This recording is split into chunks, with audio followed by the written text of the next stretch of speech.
Hey, what's going on, everybody? I'm Vinny Costa, editor of Street Muscle Magazine, and your host of the RodCAST, the all-encompassing car show where we talk about all things automotive. Today, I'm joined by my co-host, Greg Acosta, editor of Engine Labs and all-around tech guru. What's up, Greg? Oh, not much. How are you doing today, Vinny? Oh, I'm doing well, man. Doing well. I've had like a whole pot of coffee. I'm jazzed. I'm wired. I'm ready to talk to our guest, and just this is gonna be a fun episode, man. I can already feel it, but that might just be the coffee. well, you're normally like a 2-cup a day dude, aren't you? Yeah, sure. Why not? Okay. We don't want to admit the extent of your caffeination on air. I drink a lot of coffee. But yeah, we do have an awesome guest today. I've been excited about it all week, man. You guys all know him from his extensive career in the automotive media, V8TV, Muscle Car of the Week, his involvement with SEMA, and so much more. Let's go ahead and bring him on, Greg. Right. We have the great and powerful Kevin Oeste. Wow. Thanks for coming on the show. What's up, man? That is one heck of an overselling introduction if I ever heard. Thank you for that, Vinny. Greg, good to see you. And thanks for having me, guys. Hey, everybody on RodCAST and Street Muscle. Nice to see you. Thank you so much. Thank you so much for being here, Kevin. Like I said, I've been excited all week. I've been a fan of yours for a long time. Just watching your videos on YouTube for a long time, on television as well. Like I mentioned just a second ago, V8TV and Muscle Car of the Week. That's when I really went through your whole back catalog of videos and media, and I was like, dude, Muscle Car of the Week. And you want to know what the first episode that I saw was? It was a 68 Firebird 400 because I happen to own one, kind of a rarish car, and you did a really cool video on that. Yeah. The green one? Yeah, exactly. Yep. Green one with the red lines. Awesome. Yeah, Ram Air 2 400 car, really rare car. Yeah, that's cool. I appreciate you checking all that stuff out. And I'm glad that you were able to find some stuff that's worthwhile to watch. I mean, you guys are great content producers. You know, that's always kind of the yardstick for us. It's like, if we're going to create something, is it, worth the person's time to watch? I don't have a lot of time, and I feel when somebody gives us some time, we need to value that and make sure we give them something worthwhile. I totally agree. That's what's kind of cool about what we do. I know you have a podcast as well, but it's like this open forum where, I mean, really, if you think about it, how often in this day and age do you get the opportunity to sit down and speak to somebody at length for an hour? I mean, even somebody in your family or someone you work with, it's rare, right? Very much. Yeah. So I cherish these opportunities, man. Thank you so much. I do want to talk to you about your career for our viewers and listeners who might not be as well familiar with your background as I am or Greg. Why don't we start at the beginning and talk about how you got started in this industry and how you've become a name? Well, it's funny when I think back. It doesn't seem like a very long story, but then when you start to tell it, you're like, wow, this is a long story. But like many of us, I was always into cars, into Hot Wheels cars, into Billy model cars. When I was a kid, my aunt bought me a subscription to Hot Rod Magazine for a Christmas present, and that was it. I knew, and back in those days, and we're talking in the early 80s, the magazines were all you got. You didn't obviously get the internet, and cars weren't really on TV much yet. So, you learned to absorb that magazine and read it over and over and over again. And I guess leading up to Hot Rod, I also read Cartoons magazine, as a kid. Oh, cool. Still read that today. And, you really memorized those magazines word for word and picture for picture because that's all you had. And I look back today knowing that I didn't know what Jeff Smith was talking about or Gray Baskerville or, any of those guys. But I was seeing words and pictures, and I started to kind of put things together. And eventually, was able to play with cars. It's kind of a funny short story. My dad was a police officer, and he used to, like many, middle-class families, his car was kind of a beater. My mom had the better of the cars. So he was always rotating through these old junks. And when I was a kid, he came home with a 72 Buick Skylark, and it was a green on green on green 350 car. But it was a little bit of a rare one. It had the Buick 350 4-barrel in it. But hubcaps and, little skinny tires, bench seat. And it pulled up out in front, and I was probably 10 years old. And I looked at this thing, and I said, "Dad got a Chevelle." You know, I was super excited because I didn't know what a Buick Skylark was. And he took me out in that car, and that was the first time I think we did burnouts and something, you know, just driving to the grocery store. So yeah, I was really hooked. And at the same time, him being a police officer got me to have rides in police cars, right? So the early 80s were kind of a dismal time for police car performance. I think his daily in the first part of the decade was a Dodge St. Regis with a 318, you know, a 2-barrel or something. But eventually they got some new Chevy Caprice 350 cars, which were pretty cool, 9C1 police package cars, and they handled well, and you know they moved out pretty well.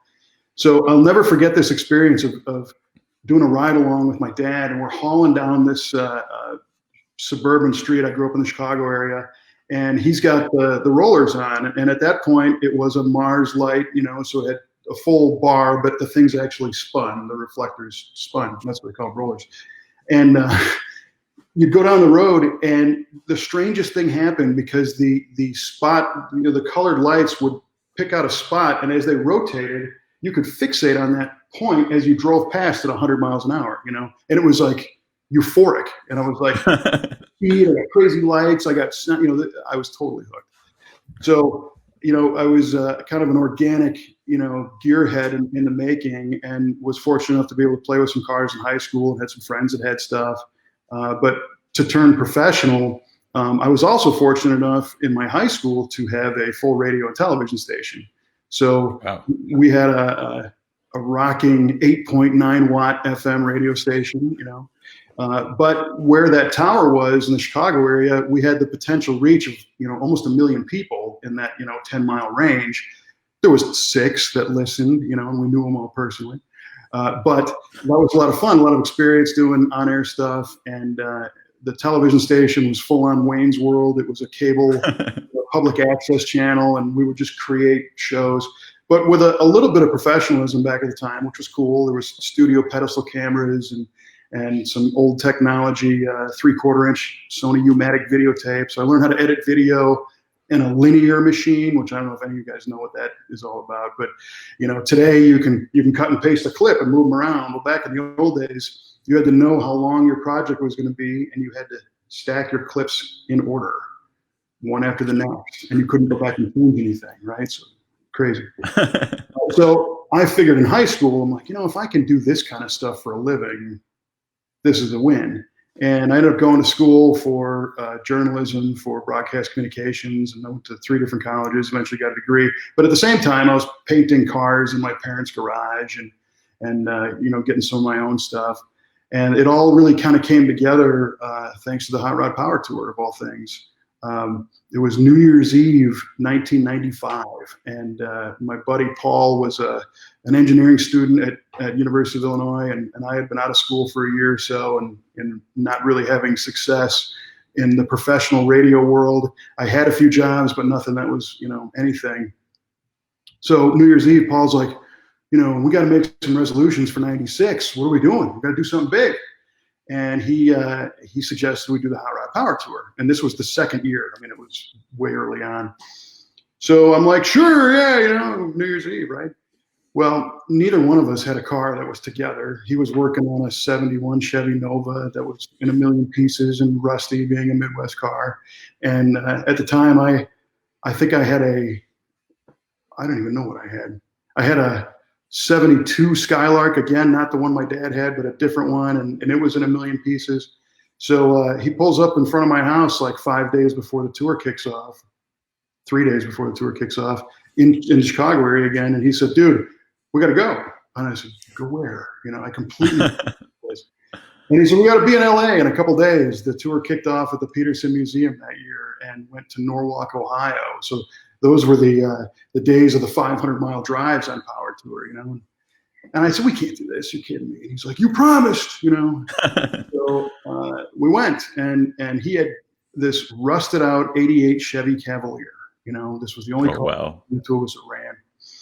Oh, yeah. And we're sleep deprived, and we're barreling across the plains. And we realized that we're going to be on the road with, at the time, Boyd Coddington and Chip Foose and Greg Oeste and Roy Brizio and all these guys. And we're in this pile, So we tried to play nice. We bought a big box of Sharpies and we thought, we'll just have people sign the car.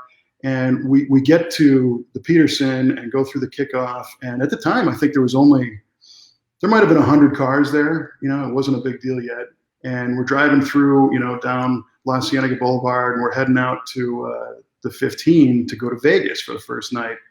And some of these cars are, in the tour, and they're all like passing us and, like get out of the way, kind of stuff. And we realized that they didn't realize we were part of this, but we didn't want to ruin the pictures, because Hot Rod always had these beautiful, pictures. I think Scott Colleen was shooting the photos that year, and Troy Trepanier had a new car, and there was, some great stuff. So you don't want, these wonderful hot rods and then this POS, ruining this. So we tried to stay out of all that stuff. And I approached Drew Harden, who was the editor of Hot Rod at the time. I said, my name's Kevin. Paul and I are, just doing this for fun, and we'll stay out of the pictures and stuff. And he was like, oh, all right. Well, pretty soon he got to realize that we were true enthusiasts, and we weren't trying to, torpedo this thing or make fun of it or anything. We wanted to beat it, which this is all we had. So eventually we got the car signed by everybody. Drew Harden made sure that we were able to park the car with all the rest of the long haulers. And at the end in Norwalk, we won a trophy for best beater, Oh, nice. And the car actually appeared in Hot Rod with Gray Baskerville signing the hood and all that. That's awesome. Yeah, it was a great trip. But what the big turning point was, apparently, and I can't say I remember this, a lot of stuff I don't remember from that era, by the way. I was in a hotel bar, we all were, in Colorado, with Jim Savas. And Jim was publisher of Hot Rod at the time. And to this day, Jim claims that I sold him on putting the Cavalier in the Peterson Museum. Oh, wow. And I don't remember this. But after the power tour, life kind of got back to normal. And I actually took a job at a chemical company. I was writing labels for chemicals and doing all that, and nothing fun. And I thought, you know what? I'm going to call Jim Savas, and I'm just going to see, And I ended up calling him, and eventually, after a few times, got him on the phone, and he's like, who the hell are you? And I told him, well, we met, last year on Power Tour. And he's like, I meet a lot of people on Power Tour. And I said, yeah, I didn't think anything. My buddy and I were in this Cavalier, and we're cruising along. And he said, I remember you. You tried to sell me on putting that thing in the museum. You can sell ads. You should come to work for us, right? So I couldn't believe this. I'd never sold anything. I was not an advertising guy, but I knew the magazine, very well. And I ended up getting an interview in their Chicago office and talking to a guy named Glenn Booker, who's a great industry guy. And the interview, I come in and Glenn says, hey, so Ralph Panico is Jim Savas's boss in California. He's vice president of the Automotive Performance Group of Peterson Publishing. And he said, we should probably hire you. So what's your deal? Wow. And I went through some training and the interview and everything else. And they said, you know what? You're just crazy enough to be what we want. We want somebody who's not afraid to talk to people. We want somebody who can reach out and we'll hire you in sales, right? So I ended up moving to California, worked at the Wilshire Boulevard office, and I was in sales. Again, I'm not a sales guy, so I don't know what I'm doing. And thankfully, a guy named Mike Robledo, who you might know, Mike does a lot of work with SEMA today and the Young Guns program. He had the job before me. So he trained me to take over his desk. And a sales call for me was just car guy time. It was like heaven. So I would call, I remember Art Carr from Art Carr Transmissions was one of my customers. What I was doing was selling little ads in the back of Hot Rod, Carcraft, and Chevy High Performance. That's all I did. But I'd call these guys and I'd say, hey, this is Kevin from Peterson. What are you working on? What do you mean, what am I working on? Well, you put something down to pick up the phone. Oh, well, I'm working on this high stall converter for 204R transmissions. We do a lot of Grand National stuff. Oh, yeah, I know who you guys are, blah, blah, blah. And then at the end, it's like, oh, yeah, did you guys want to buy an ad? So it was nice for them because they're like, oh, we got a guy here who knows cars a little bit and isn't just, some salesperson. And for me, I got to meet like everybody in the industry. So it was a wonderful way to get in the door. And the funny thing is it wasn't any of my trained talents or abilities. But within about a year and a half, at the time, you might remember Hot Rod Magazine TV was produced in Nashville, Tennessee by RTM Productions, and it was Chuck Hansen and Joe Elmore. And the magazine was done in LA. So the content didn't connect because it was too far apart. So Peterson wanted to move the production of Hot Rod TV from Nashville to Los Angeles. So Hot Rod TV rebranded itself as Horsepower TV, which ran for many, many years. And Hot Rod TV came to Los Angeles, and I kind of applied for that position as an associate producer. And they're like, "Oh, you have a resume? Oh, you have a degree in this? Oh, okay." So I worked as an associate producer for a couple of years with an outside production company.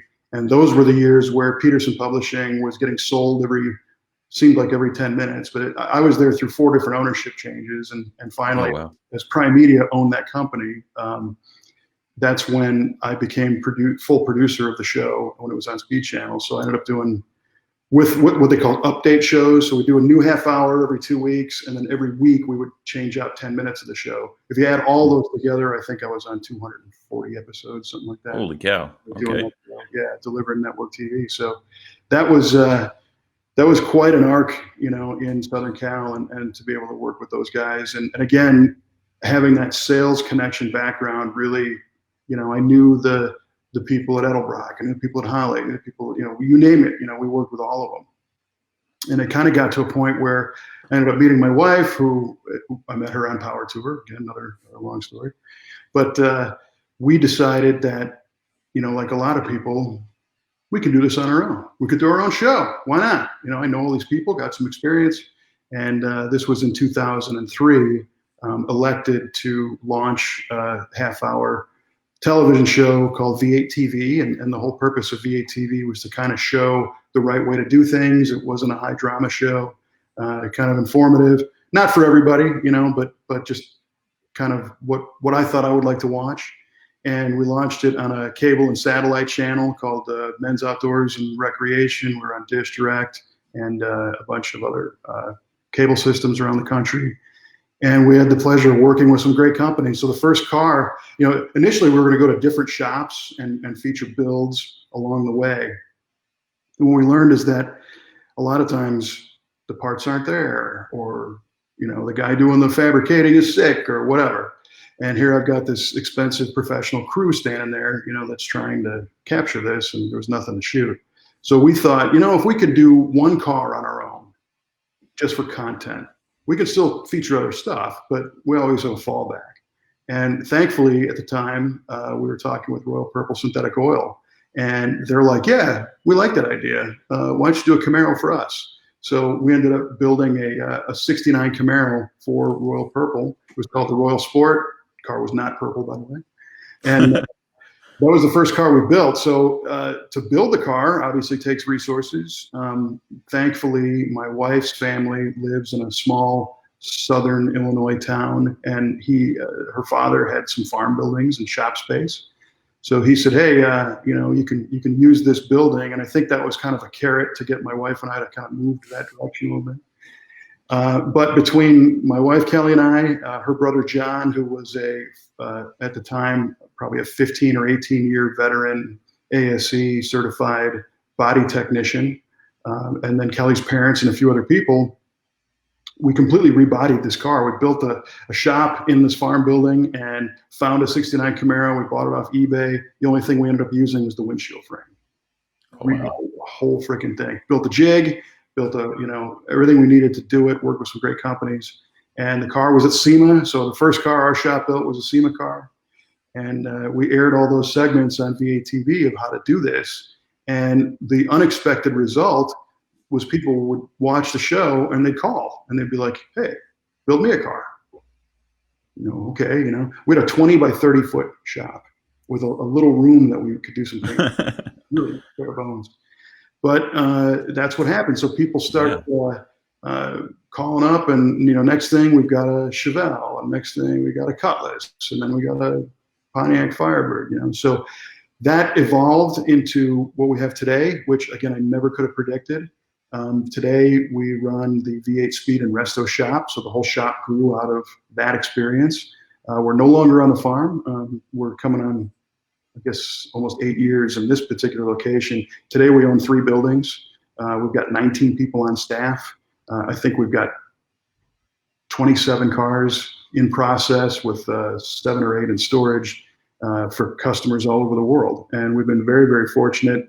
My wife has been the kind of the brains behind the operation with regard to putting the team together and management and growing where we needed to. So our business is very structured. We have a technician section of mechanics in the front. We have a full fabrication shop with fabricators in the back. We have a full interior shop in one building. We have a paint and body shop in the next building, and dedicated people in all those.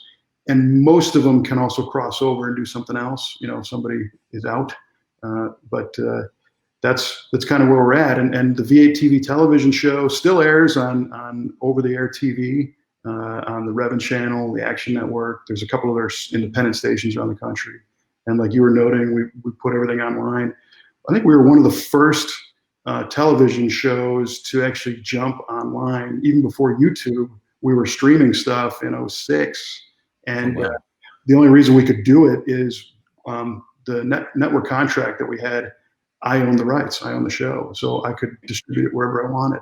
And so those are still out there. And, you know, here we are today. So that's pretty savvy, man. I mean, well, I know I appreciate the download. So that brings us current, and you're still, you know, you went through a list of career paths that this one long career path has taken, and it seems that you're still doing many of those things, like working with SEMA. You're still producing content, and you're still running your shop, which has grown at an exponential rate. And so I kind of want to go down those rabbit holes individually. But since we're on the topic of your shop right now, I know that you sent over some photos to Greg and myself. Do we have some photos of some of your notable builds that you kind of want to go over and showcase that we can throw up for the viewers to take a look at? Sure. I think if you put pictures up, I can just tell you what it is. Yeah, let's show some of the builds that Kevin has sent over, Greg. A little show and tell action. Yeah. So that one, yeah, it's a 54, International Metro truck. This one actually belongs to a pizza restaurant in Chicago called Bartoli's. And the customer is a high school friend of mine, and he owns the restaurants. And he said, hey, I'm looking for a fun pizza vehicle delivery to do my catering delivery with and bigger stuff. So I found this old Metro. Can you do something with it? And I said, well, what do you want? So that's actually sitting on a 2006 Silverado chassis, I believe. So it's the full truck chassis underneath from the modern vehicle, old body. That's awesome. And when that picture was taken, we still were adjusting ride height a little bit. Of course, I wanted the thing slammed on the ground, but it had to navigate Chicago potholes day in, day out, and be a functioning delivery truck. So after, there's kind of a funny story there too, because he bought this at a Mecum auction, and it was that color, the light blue and the white. And the budget didn't allow for a repaint. So he's like, what are we going to do? My pizza restaurant is red, so what I noticed is that blue and white are two of the color components of the Chicago flag. It's actually got cool. Light blue, 2 light blue stripes with white in the middle. So he ended up having it wrapped and incorporating those colors with the Chicago flag and then his logo and all that stuff. And it's in use today. It's pretty cool. That's awesome, man. That's got to be so much fun. That's got to be like one of the best parts of building vehicles for people when they present a challenge to you like that and you finding the solution. Well, so I have to hand it to the crew because today I do very little of the wrenching anymore. I still talk to customers about plans and strategies, but our team is so solid from top down. So we have a gentleman named Rod, who's our shop manager, who works on the management of the projects and the customers. We have a gentleman named Joe who's customer outreach. So when people contact us, Joe kind of gets the ball rolling, and they'll bring me in as needed. It's like, well, we got this crazy thing. What do you think? But our shop does everything from tune-ups on old cars to complete concourse restoration or pro touring cars or whatever. So with just the sheer volume, there's no way I can handle any of this stuff. So with the right technicians and the right management structure and my wife kind of driving the whole thing, that's how those things get done. So. Well, Kevin, I noticed earlier that you mentioned a few of your builds early on, and all of them were GM cars, Pontiac, Yeah, Buick. done a lot. But so I guess my question is, are you a GM guy, or do you like it all? I kind of like everything. Lots of cars are cool to me. We've done a lot of GM cars, and what's funny is, like, if we do a video on recently we posted a video series on a 79 Trans Am. We did an LS3 swap, and now every Trans Am owner in the world is calling, which is great. That's awesome. It's great for business, and we can certainly build those cars. Sometimes the team will joke, because right now I think we've got 4 of those Trans Ams floating around here, and they're like, "What is that?" Well, I think that's a Trans Am. I think that's what they call it. But they're all different, and they're all cool projects, Yeah. Me personally, in our own stable, I have a 1970 Buick Riviera, which is an oddball, but kind of a long story. I had one in college.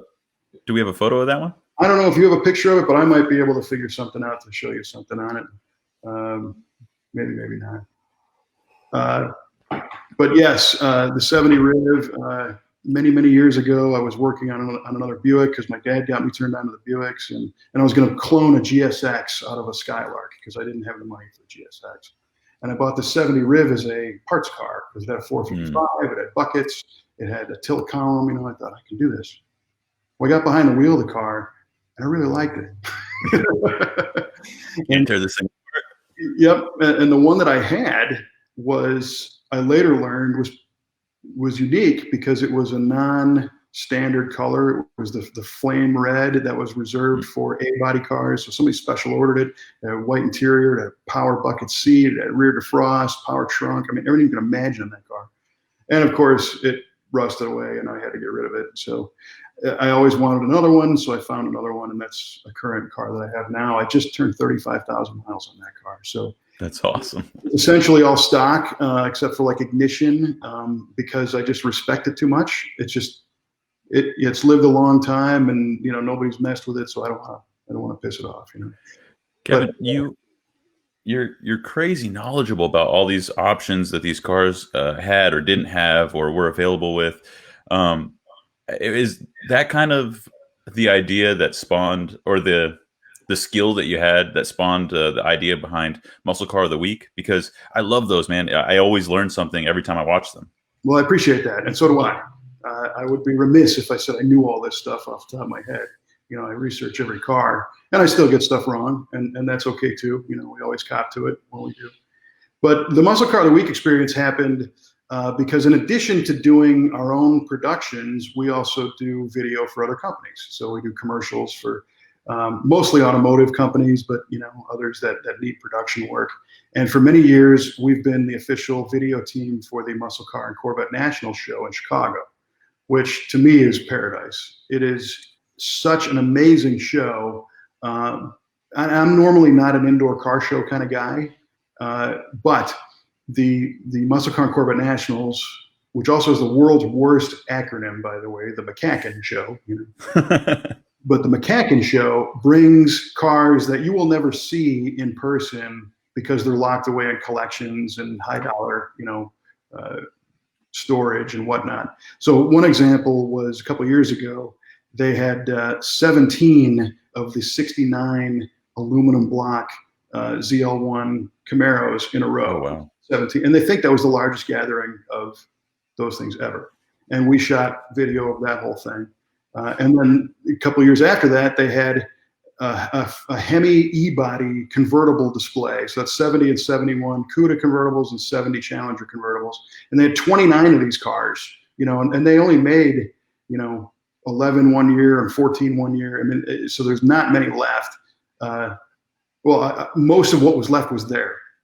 And through that relationship of working with those guys, I got to meet some of the owners of these cars and some of the people that play in that world. And I was never really like a pure stock, original, restored kind of guy, but I appreciate those things. And what I would find at the McCacken Show is like, I'd walk past the car and look at it, take a picture, and then later I'd learn what it was. And it's like, oh my gosh, that's the prototype, Boss 302 Mustang that Larry Shinoda owned, and I was there, I was kind of starstruck. So eventually I got a phone call from my friend Charlie Lillard. Charlie was a guy who I met on a power tour when I was shooting the Hot Rod Power Tour for Hot Rod TV. And Charlie is known for owning a lot of Mark Stelo's Camaros over the years that he builds. It's really, definitive pro touring Camaros. But Charlie's at this all muscle car show, and I'm like, what's going on? And he's a partner involved with putting that show on because he also collects cars. And he said, look, I'm going to send you a plane ticket, bring your camera, and I'm going to have you shoot a car. I said, great. And where am I going? He said, I can't tell you. Okay. So what ends up happening is I get flown to this remote location where there's a room full of cars that are all like, top end cars. And it's like being at a mini McCacken show. And I'm looking around, and the car that I was supposed to shoot was a 69 Hurst Olds convertible. Now, Hurst in 69 built 2 of these, and these were the parade cars that had the platform on the back and the giant. Yeah, is that the one with Linda Vaughn on the back? Absolutely. Yeah, okay. And here's one of them. Well, I later learned that there was 3 in total. An East Coast car, they called it, a West Coast car, and one of those had burned, so it got replaced. Well, the car that I'm looking at is the West Coast car, and this gentleman comes in. His name was Bill Wheeler, and Bill worked for Hurst Earhart Brakes in the late 60s in Southern California, and he drove that convertible as his company car. That was his driver, right? That's awesome. And then on the weekends, he was tasked with taking that car and meeting Linda Vaughn at Riverside, or Irwindale, or any one of these tracks. Yeah, I bet he wasn't complaining. He was not complaining. There's some funny stories. And they'd fixture it up with the platform and put the shifter on it and drive up and down the drag strip and everything. Well, the car disappeared, and then it came back and it got restored, and here it is. So they hired me to shoot a video and interview Mr. Wheeler and document this car. And it was an amazing story, but a 45-minute interview. But I'm looking around and I'm like, what do you do with all this stuff? And the owners are like, well, we just, we collect some cars, What do you got in mind? And I said, well, this could be a show. This could totally be a show. This could be like Muscle Car of the Week, and I grabbed my phone and I Googled musclecaroftheweek.com, and it was available, and I bought it right there. I said, here you go, guys. There you go. They, and kind of thought about it. And the caveat is that at that point, this collection had no name. It was just some guys with cars. And they didn't want the spotlight. They didn't want anybody to know where they were for security reasons. They didn't have a public display, so you couldn't go visit these cars. It was a private collection deal. So they said, if you can keep, the anonymity down, we'd like to get involved with it. So we ended up working with them to name the collection, which became the Brothers Collection because it's owned by 2 brothers. And we kind of figured out the format. And, one of the limitations of that show, as you've recognized, is we don't have the opportunity to take these cars and drive them down public streets and, cruise them around. We have a limited footprint of landscape and, that we can drive on. And, when you're talking about a $3.5 million Hemi Cuda convertible, it's not necessarily something that you want to let some idiot in his camera go drive to McDonald's anyway, right? So we've had to kind of make the most of the resources we have to shoot driving footage and whatnot. And the very first series of episodes, I think we shot maybe 18 or 20 cars, and we drove some of them, but people were like, let's see some action, let's do some fun. Right? So I'm looking at this Ram Air 4, Trans Am 4-speed car, 1970, beautiful car. And the owner of the collection is like, yeah, so some people wanted some burnout. We'll go take it out and do burnouts. Go ahead and shoot it. I'll have a great time. And I'm like, you're kidding me. And he said, well, look, we have a team of talented people that can fix it. We'll have them drive it and you can shoot it. And it's just a car. So that's how that whole thing got started. And it went to YouTube. We also carried it on our V8 channel to kind of help launch the YouTube channel and on Facebook and all over the place, and you watch it, so appreciate it. I love those videos, Kevin. For our viewers who maybe haven't seen them and want to check them out now, where can they see them? I know they can go on V8TV on YouTube. Yeah, you can go there. You can just Google Muscle Car of the Week. You can hit musclecaroftheweek.com or the Muscle Car of the Week channel on YouTube as well. And go ahead. I was just going to comment on the fact that I'm noticing a trend in your career, and it seems to go alongside the right place, right time, but also having the gumption and the foresight to take some risks and make some moves. I mean, you're talking about you moved to Los Angeles. That's a pretty big move, and you started this career. You started your own shop. You struck out on your own, started producing videos on your own. You saw an opportunity, and right there, spur of the moment, you bought the domain name. Is that something that has been a theme that you've like, made a conscious effort to have? That's a great point. I appreciate you noticing that, because sometimes I don't notice that. For me, to get inside here a little bit, I have a problem with loss, right? So, and it stems from, I had some stuff stolen a long time ago, and that messed with my head, right? So I think I have a problem with lost opportunity. And that has ratcheted up with the more responsibility that we have. So today we have all these people that work in our company that rely on us, that have families. We have customers that, trust us and rely on us to do work. So when something comes along that I think can better everything and keep all the wheels in motion, I'm going to try it. So to your point, I guess I do try to seek out opportunity and try to make something happen.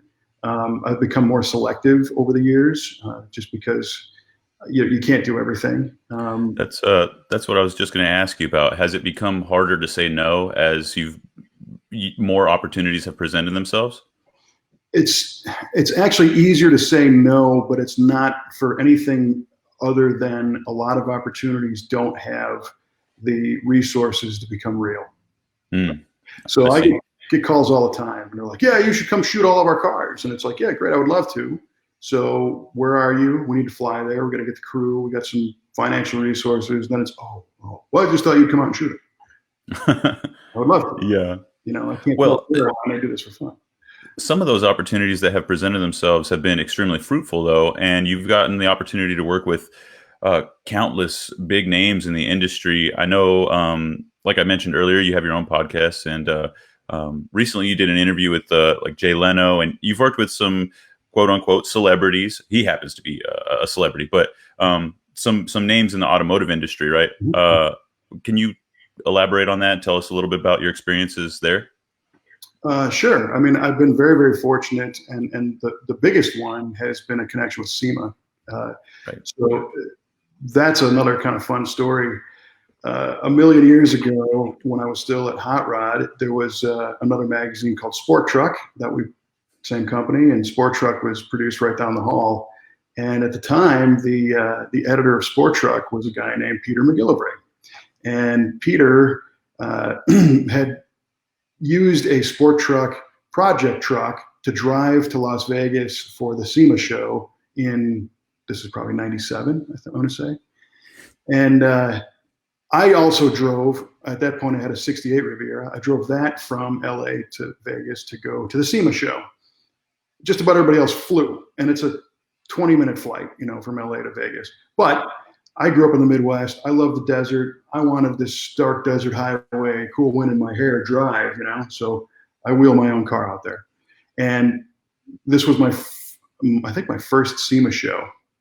And go through the show. I was in sales. I had a great time. I had an expense account. It was a different environment. I was partying every night. And because I didn't have to catch a flight on the way home, I was in charge of my return schedule. So I slept in on the Saturday after the SEMA show. I wake up around noon. I take a shower. I get some lunch. And I'm like the last car leaving the parking lot. And I look over and I see this red Dodge pickup truck. It's the Sport Truck. And Peter's sitting there with a flat tire. And I drove up to him. I'm like, "Hey, what's going on?" And he goes, "I'm screwed." And I said, "What do you mean you're screwed?" And he's like, "Look, I just had this brutal week at SEMA. I'm tired. I'm wiped out. I got a flat tire. There's no spare in this thing. I got to figure out something that fits this." And I'm like, "Hold on. Let's go for the low-hanging fruit here, right?" Jump in. So we drive down the street. I get him a can of Fix-A-Flat, two of them, and throw another one in the car, fill the thing up, and it held. And he's like, "Oh, awesome. Thank you. You saved my life," is what he said. I'm like, far from it, to tire. But anyway, I tailed him back to LA, so he gets back safely. Well, let's fast forward a million years, and Peter calls. At this point, he's vice president of the events of SEMA. He basically runs the SEMA show. And he said, hey, can you come to the show this year and maybe work as our host for the SEMA Central lobby? Sure, why not? Absolutely. Who wouldn't? So it was a great opportunity to work with the SEMA organization and really get to spend the whole week doing interviews with industry notables, right? And that's where that Leno interview came from that you saw.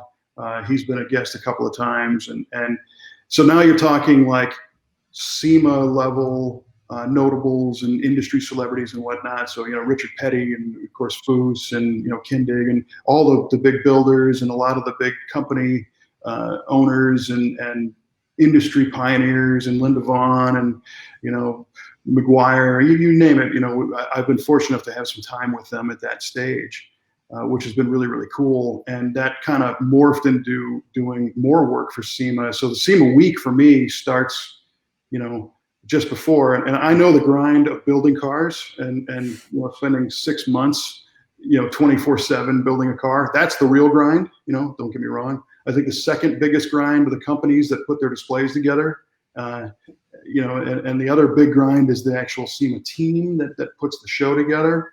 So I'm not comparing what I do to that, but my action happens during that week. So today there's an event called the SEMA Reveal. It's Monday night. It's before the show opens. It's a live stage. And that one is so much fun. Peter invented this event, as a chance to actually do a big thank you to exhibitors. Because what they used to do is all the exhibitors would show up all week or a week and a half in advance and be setting up their booths and everything.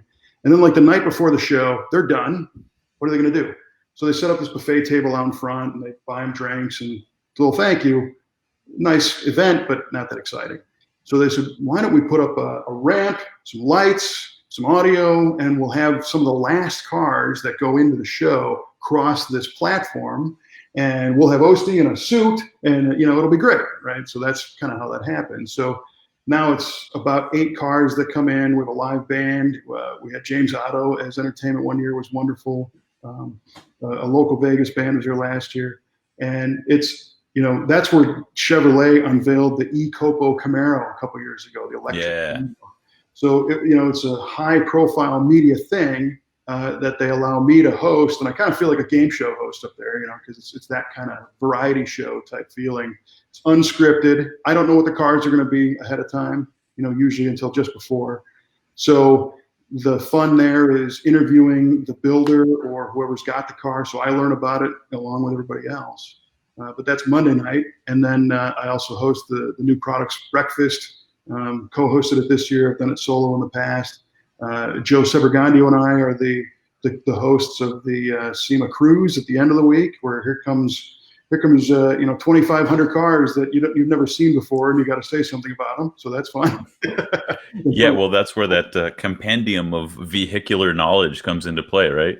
And a lot of BS, but yeah, and then this past year, I also co-hosted the SEMA Banquet with Jared DeAnda. So that was a tremendous honor in itself, just to consider that the industry that I've always wanted to be a part of has an organization that chose me to help represent them and kind of be the voice. So it's been wonderful. No, that's fantastic, Kevin. I think a lot of people know you from that, as well as your television and radio career. But I want to take a quick sec and touch on what you were just commenting on. You sent over a lot of photos. Greg, can we throw up some photos of Kevin and some of those people that he was just referring to, and maybe you can give us a deeper dive on what was going on in that particular photo? Sure. Yeah, let me. Some of these I think were from. What was that, Greg? I was just saying I have a bunch of other ones that I wanted to pull up. Okay. But you wanted to call him a GM guy. I had all the Ford stuff pulled up, and Vinny's over there calling him a GM guy, and I'm like, I want to show these. I was asking. Well, I also have a '62 Ford Galaxy 500 convertible, so nice. not all GM. That shot there, of course, Chip Foose. We just did an interview with the MagnaFlow display at the SEMA show. He had finished doing that Camaro. It was just a really nice time. Funny thing on that particular interview is some guy that did not speak English jumped between us in the middle of the interview and had to get a picture taken and then ran away. Oh, that's funny. Greg, if you want to just keep them rolling, and then Kevin, you can do your thing, man. Let us know what's going on. Yeah, so on V8TV, you also see my wife, Kelly, doing some of the interviews. And in this particular shot, Kelly is talking to Troy Trepanier and doing an episode of V8TV. That car was a 54 Buick that was owned by a guy named Hal Wing. Hal invented the ratcheting ladders that you can bend and make stand up and stuff. I'm pretty sure that was his deal. So he was very successful. That car had a full Mercedes-Benz driveline, all the computers, all the sensors in a 54 Buick, envelope. So that's what was going on there. Kelly was learning all about it. And Kelly knows how to work on cars. She knows how to weld. She knows how to do body work. So she's great to interview these builders because she looks at the details. And it's not just, oh, that's shiny. That's right on. All right. I do want to. I don't want to jump around too much for our audience, but after we. Sorry, I got one more that I really want to hear the. Throw that one up, Greg. Let's see. Yeah. So this one is Bobby Unser at the Muscle Car National Show, and the car behind him is a '69 Torino Pikes Peak car. And the Unser family, they call Pikes Peak Unser Peak for a reason. They won the Pikes Peak contest. I think he's won it 13 times himself, right? So the car was a factory Ford-backed racer that was going to go win Pikes Peak was the goal. And at the time, Bunky Knudsen had left Pontiac and went to Ford and was in charge of the race program. And Bunky had been supplying Unser with Pontiac motors in the past. Bobby raced Pontiacs. And when he went to Ford, Bunky calls Unser and says, hey, we want you to run this car for Ford. And Unser says, well, look, if I'm going to do this, I'm going to put my team together to put this car together. And there's a great story about the battle of who he wanted versus who Ford wanted. Ford wanted to build this thing internally.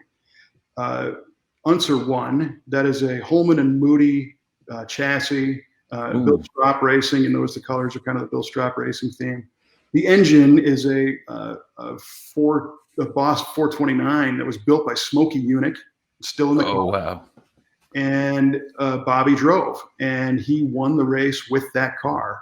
That car is in the Brothers collection. It was featured in Muscle Car of the Week. And at the McCacken show a few years ago, they brought Bobby in to tell the story. So I did an interview video, which you can see at musclecaroftheweek.com or on the YouTube channel with Bobby. And then I ended up doing a stage presentation with him, which is that little inset where there was 400 people there and he was taking questions, and I just kind of moderated that.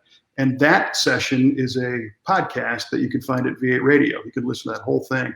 And he is such a great storyteller. This man used to fly an airplane without a license, right? And I said, how come you got no pilot's license? And he said, well, I just needed to get from race to race quickly. So, I just fly the plane. He said, besides, I'm afraid of heights and I'm afraid of flying.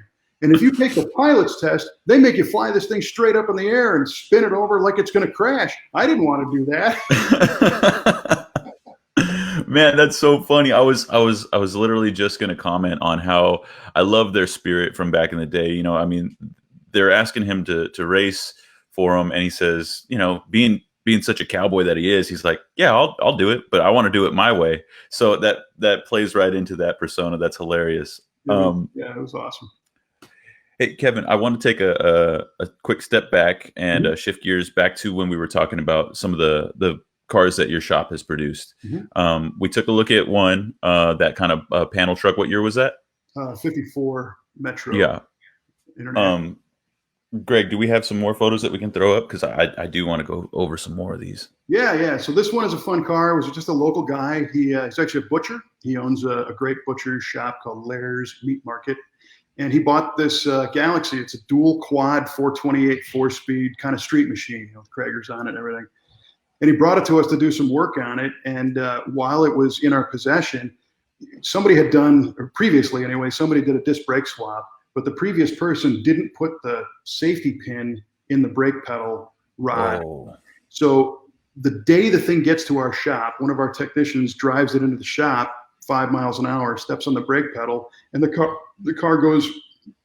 brake pedal goes to the floor, and the car smashes into our paint wall. No. So yeah, it was a horrible situation, but we turned it into a huge positive because Hagerty Insurance, footed the bill. We ended up repainting the whole thing. So as you see it there, was a repaint job with the trim polished up and all that kind of stuff. Just a nice street cruiser. That's gorgeous, man. I love the day two look of it.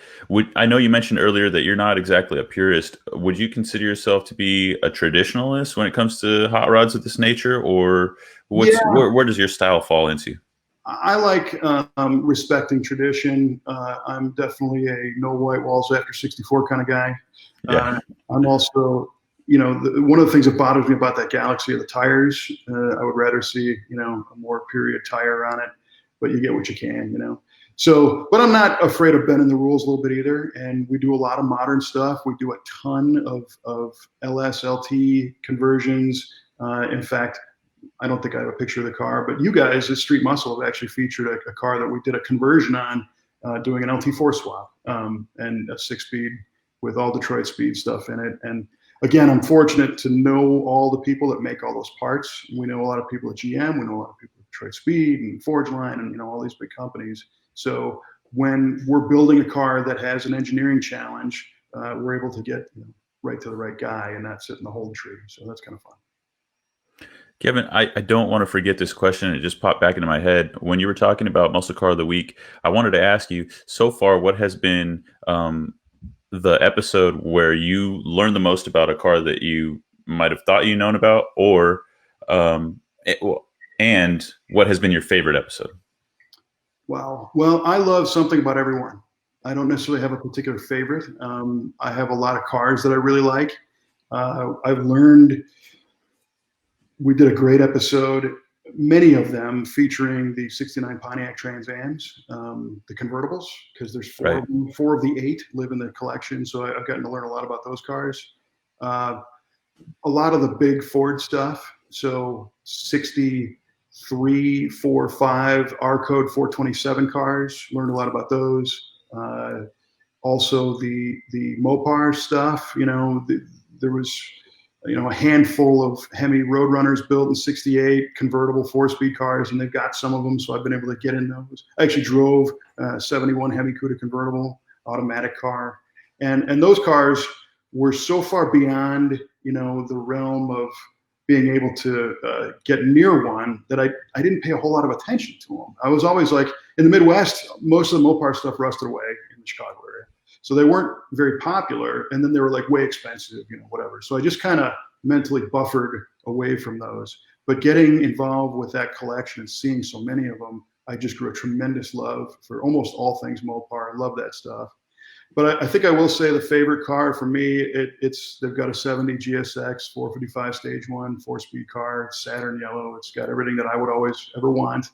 And they've let me drive that car, and it was not a letdown, 360 horsepower. Yeah, so one thing that I've noticed running Street Muscle for quite some time now is that Buick guys are like fanatical more than a lot of other enthusiasts. If I'm heavy on Chevy or Ford or anything for any stretch of time, the Buick guys always remind me that the GSX was like the top dog, right? Stage 1, like these things were wildly underrated as far as horsepower is concerned, and they were right up there with an LS6 Chevelle. I mean, they're pretty bad cars. Did that love of Buick stem from your dad bringing that Skylark home? Yeah, it did. As soon as I got to figure out what that Skylark was, then I learned that there was other versions, and I saw the X, and I was hooked. It was like, gotta have one. Yeah. But the Buick stuff too, it's got its mythology, and there was a Motor Trend magazine where it beat everything else, the Hemi cars and the Chevelles, and I think that was a pretty big fluke. A lot of people, and I'm a Buick guy, and I'll admit this, but a lot of times the Buick was a thin wall casting engine. It's a very lightweight engine, which meant you couldn't abuse it that much because they would break. So if you talk to people from back in that day, they'll be like, "Oh yeah, Dave, he had a Buick GS 455 car, and then he broke it and bought a Chevelle." So a lot of people did that. We don't try to perpetuate the mythology of the muscle cars. We just try to present them as, it's a fine line. We try to present as if you've never seen one or don't know anything about it, but still give something to those who know everything about it, to maybe a little bit more detail or a perspective. Right. So then, I mean, because there's also some naysayers who would say, "Oh, well, they would test these cars with different tires, and this is all for a magazine, so you can't. It wasn't exactly apples to apples." So I totally understand what you're saying. Yeah, Kevin. Like I said, I'm constantly learning from the content that you put up, and so as someone who works in the industry, I'm really appreciative of what you do. For our audience, what's coming next for Kevin Oeste? What's coming next for everything that you're doing, and where can they find out more? Well, the finding out more is the easy one. Our shop website is v8speedshop.com. You can go there, see cars. If you have something you'd like us to work on, there's a form you can fill out, and we're glad to talk to you about it. Like I said before, it's everything from tune-ups. We do a lot of fuel injection conversions. We do a lot of high-end cars. It really just depends on what you want. The shop is always evolving. We're always trying to raise the quality level. We're always trying to, put systems in place so that it's consistently high quality and creative, and give our team challenges. What's next for me? We're all in a weird spot this year, because who knows what's going to happen. But I've been hired to work with the Bonnier Corporation to do a lot of event coverage throughout the year, and not just in car stuff, and some of the truck stuff too, Jeep and off-road and four-wheel drive, which is also fun. I was fortunate enough to work with them last year at their Global Auto Salon in Saudi. Oh, cool. I hosted a stage there and did a lot of interviews similar to what happens at SEMA. So that was a lot of fun. So hopefully more of those type of events. I hope to do more work with SEMA. Again, that's the high point of the year, I think, for me. And then our podcast, V8 Radio, is just something that we kind of do for fun. But it seems to be getting some traction. We get repeat listeners and get some good feedback on it. So I guess the big thing is do more of what we do, just do it better. Just try and do it better every day. Right on, man. I think those are words that everybody can seek to live by, myself included. Kevin, I want to thank you so much on behalf of everybody at Power Automedia, Street Muscle Magazine, Engine Labs, all of us. Thank you so much for coming on the show and dropping a little bit of knowledge, shedding some light on your background and what it's taken to get you this amazing career that spans a little bit of time. So thank you again. Well, it's a polite way of saying, you're just starting to get older. No, not at all, man. That's experience, and I find it extremely valuable. Like I said, I have the rare opportunity to every week speak to somebody that has a lot to teach me, and this week you're that person. So thank you very much. Well, thank you, Vinny, for the opportunity to be here. I'm a big Street Muscle fan. I always appreciate what you guys do. I think a lot of content sites are, quite honestly, they're a little fluffy. You guys continue to deliver content that's worthwhile. So thank you. And thank you to Greg also, and all the Engine Lab stuff you're doing, all the rest of it. So I appreciate it. It's an honor. I appreciate it, man. Those websites one more time, Kevin, before we let you go. You want to hit v8speedshop.com, v8tvshow.com, musclecaroftheweek.com, or you can find it all on YouTube.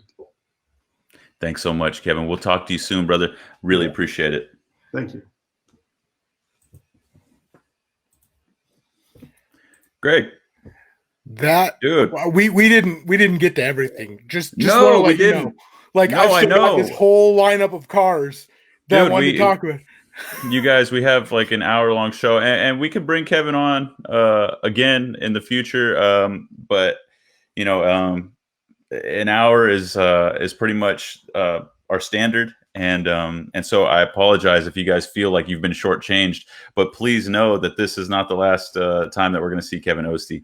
Oh, I know. I mean, I've got questions. Like he mentioned being at the Saudi Auto Salon. I know. I wanted to do a dive into that questions. Too. I remember the pictures coming out of that they were awesome. I have so many questions that we got to have him back on. We have 100%. Like, 100%. I've got questions man. that need answering. Yeah. And I certainly, Kevin, I hope you're still watching. I hope you don't feel like we shortchanged you on the time, but an hour is what we do, and so you guys just tune in. Like I said, this is not going to be the last episode where we see Kevin. I feel like I just got downloaded with so much knowledge on how all of this works, and some moves I need to make with my own career. And it was a pleasure to speak with him. Yeah, that was good. It was Yeah. I know, man. He sent over so many photos of the builds that he's done. Actually, while we have him on here, why don't we throw up a couple more? Well, like I said, it's funny because you call him a GM guy, and I've got Fords all lined up.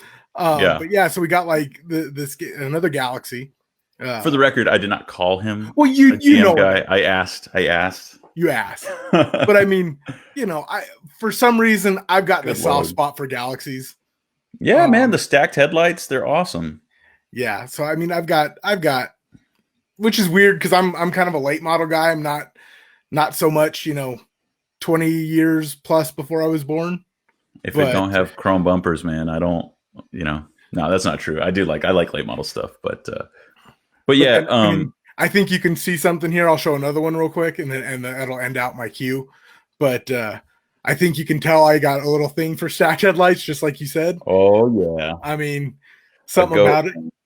So iconic, just But yeah, man, I really wanted to have Kevin on because I knew that I had a lot to learn from him. And I met him a couple years ago, SEMA 2018. A good friend of mine, Ed Zinke, he works in the sales department at Power Automedia. He introduced me to him, and Ed, like Kevin, he seems to know everybody in the industry. I mean, the guy's connected, and so every time I hang out with him, he's constantly introducing me to people, which is awesome. Kevin happened to be that guy, and he was telling me all about V8TV, and I said, Kevin, you don't have to tell me, but I know what you do, man. You're famous, bro. And so I asked Ed to reach out to him and make the connection. And thankfully, Kevin was gracious, and he made some time to do the show. That's the other thing, guys. If you feel like we shortchanged you on the time, it's tough. Like I mentioned in the beginning of the episode, it's very rare that I think anybody finds the opportunity to sit down with another person and speak to them one-on-one, not checking your cell phone, not checking your emails, not worrying about Facebook notifications, just sitting down with someone and having a conversation. It's rare, and it's because of the world that we live in. Everybody's super busy, and Greg and I are lucky enough to make this time every week for you guys, an hour, and I'm very appreciative of Kevin's time as well. So yeah. And we're going to have to talk him out of another hour. Because like I said, I've got so many more questions. Yeah, man. Down the road, if you guys want a deeper dive into some of the things that Kevin was talking about, please drop a comment in the comment section. Let us know. That way we can reach out to him and kind of spur him to come back on the show. And he's such a nice guy. I'm sure he wouldn't have a problem doing it. Yeah. But Greg, before we go, I do want to talk a little bit about some things that we have going on and what we have coming for the next week and in the future on Engine Labs and Street Muscle. I'll let you go ahead and lead. Okay. Well, Engine Labs, we actually just dropped the quickest. I'm trying not to say this wrong because it's quick and fast. I always get them mixed up, even though each one means something different. It's the quickest stock bottom end 4.8 liter engine in the world. A guy by the name of Jack Roberts, really cool guy. He was extremely open and just basically opened up. I mean, he sent me his cam card. Like, oh wow, how often does that happen? But yeah, so we just dropped that. That's insanely cool. I mean, exactly as it rolled off the assembly line in 2005 is how it is right now. 140,000 miles, running 780s, making, I mean, he dynoed it at 1141 to the wheels on 30 PSI, and now he's pushing about 40. Oh, wow. Stock bottom end. And this guy's giving you the secrets. He's handing over you his cam card. Jeez. Yeah, I mean, it's amazing. So that go read that. That's awesome right now. Also go back a couple more days, and the LST cam lobe stuff from Jeff Smith and Comp. Be ready to learn. That is an extremely well-written tech article. I mean, that is hardcore tech, but they have done a lot of R&D, and I do believe we are living in a technological renaissance almost. All these gains in horsepower we've been seeing from OEMs and stuff, that's not just coming out of thin air. No. There is a lot of really smart stuff going on in the background. Well, I think, people were quick to abandon it because they're like, oh, well, the gas engine is dead. We've already taken it to its limits. We need to, start transitioning to electric. And, there's something to be said about the capabilities of electric cars. But the advancements in the internal combustion engine that we've seen just in the past few years prove otherwise, Yeah, it's not going anywhere for a while. I mean, will there come a day where it gets equal or even surpasses internal combustion? Probably. Will there ever be a day in anybody who's listening to this right now's lifetime where there will not be an internal combustion engine available in an automobile? No, absolutely not. Right, not. No. Not unless maybe there's like a baby watching, but I doubt it. Yeah. but yeah, no, that's cool, man. That's cool. So check out enginelabs.com for that content. And then you've been doing nonstop stuff on Snake Eyes. Like, oh yeah, man. It's been a you know what? It's funny because like I'm like, oh man, I'm tired because I've been going over to, for those of you guys who don't know what Greg's talking about, this week early on I was at Classic Performance Products right here in Placencia, California, working with the research and development crew at CPP, doing a total overhaul on Snake Eyes. That's a project on Street Muscle magazine. It's a 72 Monte Carlo, and wheels and tires, brakes all around, suspension, a new rear end. I mean, underneath the car, it's going to be totally new. And so we were, thrashing on that thing during the week. I was over there interviewing and taking photos, and the guys were putting everything together.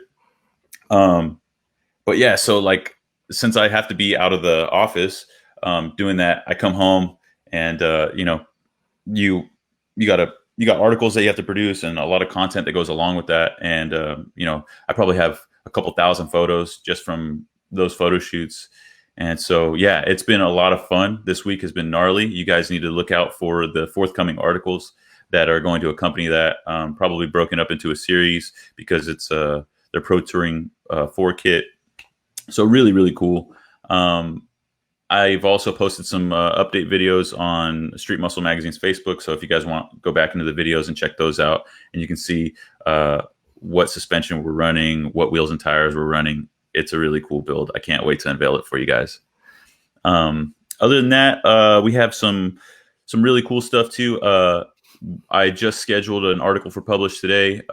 It's a deep dive on Dodge's Hellcat DNA, right? So they have multiple offerings for enthusiasts that range from obviously like the Hellcat Red Eye, the Demon, then you have the regular Hellcat, and then now you have the 1320, and they all kind of share similar DNA. Some of them come with certain options like a rear seat delete, different electronics, and basically this is an explanation of which car comes with what and which one's right for you if you're in the market. But I mean, when you have a company like Mopar offering so many performance options, and that is by no means a slight. I mean, right. But there are just so many different options. It can get a little hard to track, Yeah, definitely. I mean, even I had questions. I got on the phone with David Hakeem over at Mopar, and I was like, "Hey, man, FCA Chrysler rather." But I said, "Dude, you got to run down all these options for me. Which car comes with what? Which one can you order this with, and et cetera, et cetera." So be on the lookout for that, guys. Some really beautiful photos shot by David, and yeah, there you go. But next week we'll have another special guest for you guys. Noon Pacific time, as always, right here on Street Muscles Facebook. Go ahead and check out one more time. V8TV.com, V8 Radio. Go check out Kevin Oeste and V8TV on YouTube. And of course, check out streetmusclemag.com, enginelabs.com, powerautomedia.com. And we'll see you guys next week. Greg, you got anything? That about wraps it up for me. Cool. Peace out, guys. All right. Be well.